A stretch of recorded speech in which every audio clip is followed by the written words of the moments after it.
ধনীৰ ঘৰতো একো নাই, দুখীয়াৰ ঘৰো শূন্য। ভিতৰত তেখেতৰ কন্যা অসুখীয়া শুই আছে, বাহিৰত পিতৃ আৰু তেখেতৰ পুত্ৰ পৰিয়ালৰ 4জনক বানত হেৰুৱাইছে। ইয়াতকৈ বানৰ আৰু দুখৰ জীয়া ছবি কি লাগে? ভঁৰালৰ ধানো গুচি গ'ল, গোহালিৰ গৰুকেইটাও উটি গ'ল।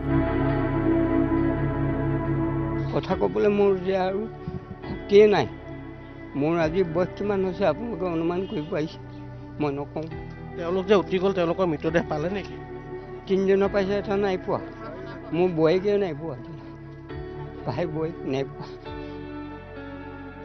আৰু মানুহ এতিয়া যাব পৰা অৱস্থা নাই, ইমান পানী হৈ আছে।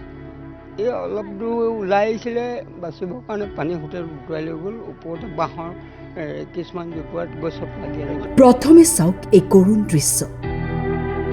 বানত উটি যোৱা ভাতৃৰ তিলনি পাতিছে পথত। এগছি চাকি জ্বলাই শান্তিজল খাব পৰিয়ালটোৱে। বানে সকলো শেষ কৰি পেলোৱাৰ পিছত নিয়ম মাত্ৰ কৰি তিলনি পাতিছে। তিলনিৰ কাৰণে যিকেইটা বস্তু লাগে, ধৰি লওক কল এটুকুৰা, কুঁহিয়াৰ এটুকুৰা, মগু দুটা, মানে একো নাই।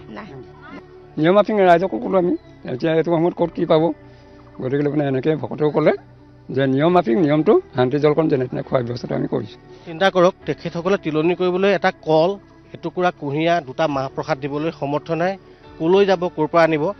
এগছি বন্তি জ্বলাই তেখেতে মাত্ৰ সেৱা ল'ব, শান্তি জল খাব, সেই নিয়ম আছে। এজন ভকতক আনিছে, তেওঁৱে নিয়মখিনি কৰিবলৈ আহিছে। তাত এতিয়া মানুহে উপঙি পৰি আছেহি নে? গৰুটো অসংখ্য, কোনো যোৱা নাই, কোনোৱে যোৱা নাই। সেইবোৰ যদি চফা কৰি নিদিয়ে আমি ভিতৰত সোমাই কি কৰিম? গতিকে গেলা গোন্ধ বৰ্তমান, সেইফালে কেঁচেমা গোন্ধ পাব, এইফালে কিবা হ'ব। বেছি দেৰি নহ'ল, কিন্তু 5 মিনিটৰ ভিতৰতে গোটেইখিনি চাউল তাউল ধান একো উলিয়াব নিদিলে, পেলাই কাপোৰ নাপালোঁ। তাৰপৰা আমি যিযোৰ কাপোৰ পিন্ধি আছোঁ, সেই কাপোৰ এযোৰে 4-5 দিনকৈ থাকিলে। মই BA 5th চেমত পঢ়ি আছোঁ। এতিয়া বৰ্তমান মোৰ ভাগৰ হায়াৰ ছেকেণ্ডেৰী ডকুমেণ্টছ, মেট্ৰিকৰ ডকুমেণ্টছ চব গুচি গ'ল, একো নাই, একো ডকুমেণ্টছ নাই মোৰ ভাগত। ঘৰৰ চব বস্তু গুচি গ'ল, ঘৰৰ একো বস্তু নাই। আপোনালোকে ঘৰটোতো চালে গম পাব, একো বস্তু নাই। আটাইতকৈ জীৱনৰ মূল্যৱান ডকুমেণ্টছখিনিও মোৰ গুচি গ'ল, ডকুমেণ্টছখিনিও মোৰ নাই।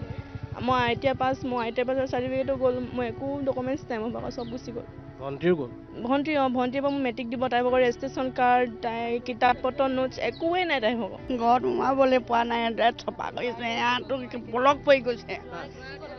ল'ৰাই মানুহজনো নাই, কাই আছোঁ আমি। বুকুত খুন্দা মাৰি ধৰিছে, জোঁৱাই কুটি গ'ল, কিমান জীয়া যন্ত্ৰণা ভুগি আছে। কি হ'ল?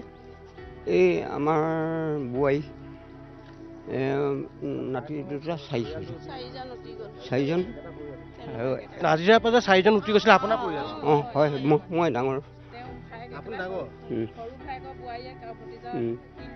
এতিয়া এটা পোৱাগে নাই বুলি কৈছে, ডেড বডি। 4জন কি হয় আপোনাৰ? মোৰ ভাই, বোৱাৰী, পুতেক। ভায়েকৰ পুতেক 2জন আৰু ছোৱালীজনী আৰু বোৱাৰীয়েক 4জন উটি গ'ল। তেখেতৰ পৰিয়াল? হয়, তেখেতৰ সৰুজনৰ। আমি শুনি আছিলোঁ নাজিৰাৰ পৰা একেটা পৰিয়ালৰ 4জন উঠি গৈছিলে বুলি। এইজন জ্যেষ্ঠজন কথা ক'ব নোৱাৰে, তেখেতে 4জনক হেৰুৱাই বুকুত কেনেকুৱা যন্ত্ৰণা ভুগি আছে। কথা ক'বলৈ মোৰ যে আৰু শক্তিয়ে নাই। মোৰ আজি বয়স কিমান হৈছে আপোনালোকে অনুমান কৰিব পাৰিছে। তম্বুৱে নীলা তম্বুটো মোৰে, আৰু আমাৰ ঘৰতো কোনো শুবলৈ মেলিবলৈ জেগা নাই এতিয়া, একো নাই। কাপোৰ কানি নিজে মানুহটো বাচি আহিলোঁ আৰু একো নাই, একো নাই, কাপোৰ কানি নাই, একো নাই। নিজে পিন্ধি অহাযোৰ ই মোক উলিয়াই আনিলে। আৰু ঘৰখনলৈ ঘূৰি যাব পৰা অৱস্থা নাই। ছাত্ৰ ছাত্ৰীৰ প্ৰমাণ পত্ৰ, চাৰ্টিফিকেট, ৰেজিষ্ট্ৰেশ্যন কাৰ্ড একো নাই, সকলো গুচি গ'ল বানত। শূন্যৰ পৰা আৰম্ভ কৰিবলগীয়া অৱস্থা বানাক্ৰান্তৰ। নিজৰ জীৱনটো বচাবলৈ কোনোৱে যদি ঘৰৰ টিনপাত ফালি ছালৰ ওপৰত আশ্ৰয় লৈছে, কোনোৱে বৰষুণত তিতি তিতি উজাগৰি নিশা কটাইছে।